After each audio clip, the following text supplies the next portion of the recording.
we'll just see though. I got to go back and talk with the team and see what makes the most sense. That's really all it boils down to. I'm very disciplined in the sport of boxing, in life in general. It's getting to that point, but if it makes sense, it makes sense. The numbers, I know when the numbers come out, the numbers did very well. The gate did very well. I proved that I'm a draw in the sport of boxing. I proved that the people want to see me. They come out, they support. The same thing that we talked about we were going to do in the DM before you picked your man. 2026, we're doing it. We need to get him back. Promise? Remember, you promised. You're the promoter. Well, I got you. Listen, in the DMs, I got your word on it. All right, just stand on it. So look, handle that business, okay? I don't know. You know what I mean? You know, Devin season. I just seen something the other day. Keyshawn was saying it like, you know what I mean? He was calling Devin out when he knew he wasn't even ready. You know what I mean? He was calling Devin out when he was 5-0, knowing he wasn't ready. So that season just... Devin Haney demands Keyshawn Davis send the contract, warning he'll break him down in dominant fashion. Come out swinging, come out wild like he does, but you know, I'm gonna break him down. I'm gonna crush him. I'm gonna step on him. No matter what. Keyshawn Davis and Devin Haney have shared a heated rivalry for years, fueled by pride and competition. Always around Shakur as an amateur and shit. So Shakur introduced me to Floyd, Devin Haney, all that type of shit. So there's a hell of times I'm around Devin Haney and we 24 fitness playing basketball, regular shit before niggas became celebrities type shit, or just who we are today. And it just never showed. It never even looked me in my eyes. It never showed me respect. Like it never. Shakur always like, yo, this nigga Keyshawn, this, that, third. He be like, for real? That nigga still a kid. Like, he just never gave me my respect. He sunned you. You know what I'm saying? So it's like, big nigga, you know goddamn well, now I'm here, nigga. And everything Shakur been saying, nigga, I lived up to it and then some. Fuck you talking about? And he like, his father used to, it's crazy because my beginning of my professional career, his father used to be like, oh, shit, the businessman. What's up with you? Like that. Keyshawn Davis said fighting a steroid user changed his career, outlook, and exposed Devin Haney as soft. The guy with steroids, and it changed his whole career. It changed how he talked. It changed everything. So us seeing Devin Haney doing all of this with a person that had 0.1 estrogen, and we all seen that Ryan Garcia was still in there getting tired. It's like, bro, I'm sorry. There's no other word to put this. You're a bitch. Excuse my language. That's how I feel. You're soft. You don't know how to take your L's. You a person that been given everything all your life, a daddy's boy, making sure you've been straight all your life, and now you took your first loss. I feel like you don't really know how to take it. Granted, I wasn't in there fighting Ryan Garcia, but you asked me how I feel.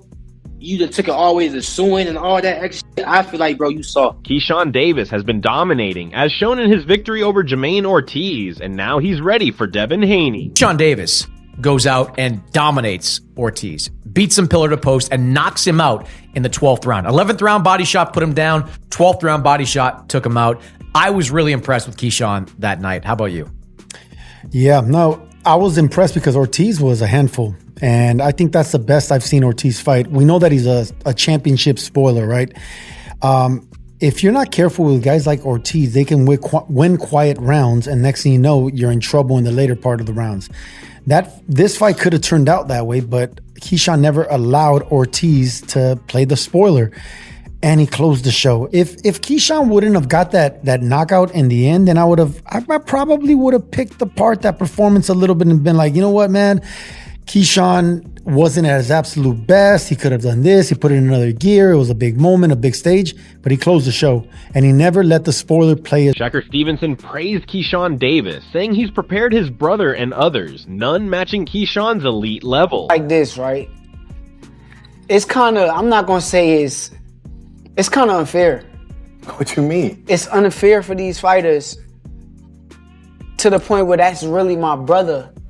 And we could really help each other and prepare for these fights. So when he going out there, Tamir Smalls shared his perspective on the brewing tension between Devin Haney and Keyshawn Davis, pointing out how timing and readiness play a big role in boxing. He recalled how Keyshawn was calling Devin out early in his career, even when he was just 5-0, suggesting that Keyshawn might not have been fully prepared at that stage. For Smalls, that moment showed how season matters. Fighters need the right experience before stepping into certain challenges. Still, he acknowledged that both Devin and Keyshawn have been in the sport around the same time, which makes their eventual clash even more intriguing. Smalls believes it will be a good fight, one that fans will want to see. He also raised the question of whether weight could influence the outcome, noting that he originally thought Devin and Shakur Stevenson would meet first. Either way, Smalls sees the matchup as inevitable and 7 for me, so it is what it is. You know what I mean? I gotta see everybody above me.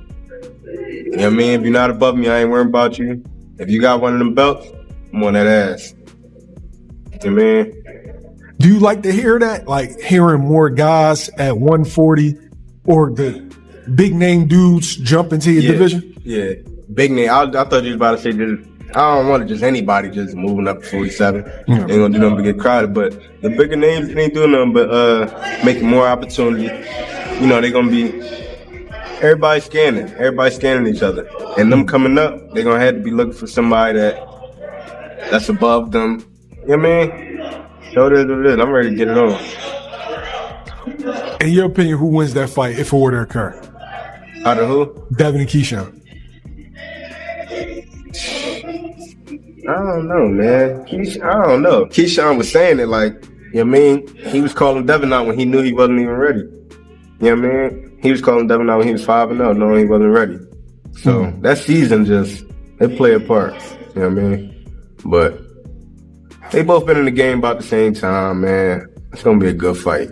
It's gonna be a good fight for sure. Do you think the weight is gonna play a role? I honestly thought Devin and Shakur would end up fighting first. You know what I mean? Me too. I thought they would end up fighting first, but you know. Davis dominated from start to finish, controlling the pace and breaking Ortiz down with precision. He mixed his offense beautifully, jabs to the body, hooks, uppercuts, and well-timed combinations, all while keeping constant pressure that never allowed Ortiz to settle into his rhythm. The fight ended dramatically, with Davis scoring a knockout in the 12th round after punishing body shots. It was a statement win on a big stage, showing not only his skill, but also his ability to close the show when it matters most. This victory solidified Davis's reputation as a rising force in the sport, and it's clear he's ready for even bigger challenges ahead. Had a good game plan, Jermaine Ortiz, and he's just not that guy.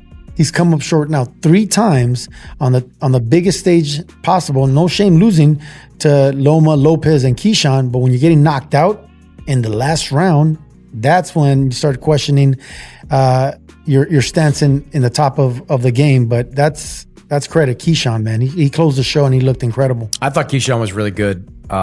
He obviously filled out the weight really well. He is a strong 140-pounder. Body work has become his MO.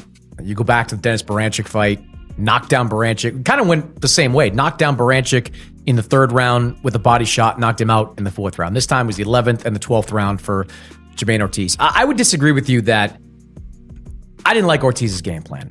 I thought he should have moved a lot more. Analysts believe that by 2026, the most compelling fight in boxing could be Keyshawn Davis versus Devin the Dream Haney. For years, tension has built between Davis, his brothers, and Haney, with verbal exchanges fueling anticipation. While Haney has been linked to names like Gervonta Tank Davis and Mario Barrios, many argue that a showdown with Keyshawn would be far more entertaining and lucrative. Davis, already a champion at 135 pounds, has proven himself with performances that fans found more exciting than Shakur Stevenson's. His rise has shifted conversations toward bigger matchups. Keyshawn Davis brothers, and Devin the Dream Haney. I believe in the 147-pound division that a Keyshawn Davis versus Devin Haney will be just as interesting, just as lucrative than any of those fights that we mentioned. A potential fight with Rolly Romero, potential fight with Devin Haney and Crocker. I think Keyshawn Davis and Devin Haney would be a way better fight than that. Mario Barrios, I think that Keyshawn Davis and Devin Haney promo will be way better than the Mario Barrios and Devin Haney. And of course, those are unification bouts, but we also in the landscape of boxing in which belts don't matter as much. It don't matter as much. It matters, but it don't matter as much. Keyshawn Davis was already a champion in the 135-pound division, and where he performed very, very well. At 147 pounds, the stakes grow even higher. Analysts point out that belts matter less in today's boxing landscape. What matters most is star power, style, and fan engagement. Davis brings Olympic pedigree, sharp skills, and relentless pressure, while Haney offers technical brilliance and proven championship experience. Together, they create a stylistic clash that promises fireworks. Some even frame it as Davis hunting down Haney, refusing to back away from the challenge. With Bill Haney guiding Devin's career and Keyshawn eager to prove himself, the promotional buildup alone could rival any unification bouts. By summer 2026, this fight is expected to be one of the sport's defining moments. That Keyshawn Davis has is really more entertaining than the performance that Shakur Stevenson had. We was talking about Shakur Stevenson and Tank in the 135-pound division, but as Keyshawn kept emerging, he was already a conversation of Shakur, Keyshawn, and Davis, Keyshawn. Of course, we got Andy Cruz. They're going to be facing Murataya on the 24th, but look like that fight is not gonna happen. The primary fight for Keyshawn Davis now, in my opinion, is Devin the Dream Haney at 147 because that's his plans. The primary fight for a Devin Haney, in all actuality, should be now a Keyshawn Davis. If Keyshawn Davis is willing to fight you and they call in and Devin Haney and Bill Haney, shout out to Bill Haney, he's done a wonderful job as a manager, is saying that they Debo, well, Keyshawn Davis is Craig and Keyshawn Davis is running towards Debo. Bernie Thoughtboxer gave his honest reaction to Keyshawn Davis, calling out Devin Haney, and his words reflected both respect for Haney and admiration for Davis. Bernie acknowledged that he has seen Haney spar and knows how well he carries himself in the ring, describing him as a seasoned professional. Still, when asked who he would favor, Bernie leaned toward Davis. He explained that Davis's style, his meanness, and his killer mentality make him stand out. With fast hands, sharp punch selection, and a willingness to mix it up, Davis brings an energy that Bernie believes could give. Well, he's a seasoned pro in there, so it's a great fight. I want to see the fight, but I'll favor Keyshawn just on the strength that I love how Keyshawn fights. I love his meanness. I love, like I say, his kill mentality. He has great hand speed, like I say, great punch selection, and he's willing to mix it up in there. So I will favor Keyshawn, but it's just a fight that I would love to see. I mean, knowing that Devin Haney fight could be such a big fight down the line, do you would rather see Keyshawn in a fight at 147 first before tackling Devin Haney? What'd you think? No, just give him what he wants. Give him what he wants. All the talking, just give him what he wants. If that's what he said, then just do that. Sometimes we just gotta listen what they say and give them what they want. Bernie also dismissed the idea of waiting for Davis to fight at 147 before facing Haney. In his view, if Davis wants the fight, then it should happen. He emphasized that Davis is already a star, a silver medalist, and a world champion, so there is no reason to hold him back. Bernie described Davis as ready to be let off the leash and given the opportunities he is asking for. He also touched on the post-fight moment with Conor Benn and Shakur Stevenson, noting the tension but suggesting that Davis's path is clear. He is chasing the biggest names, and Haney is at the top of that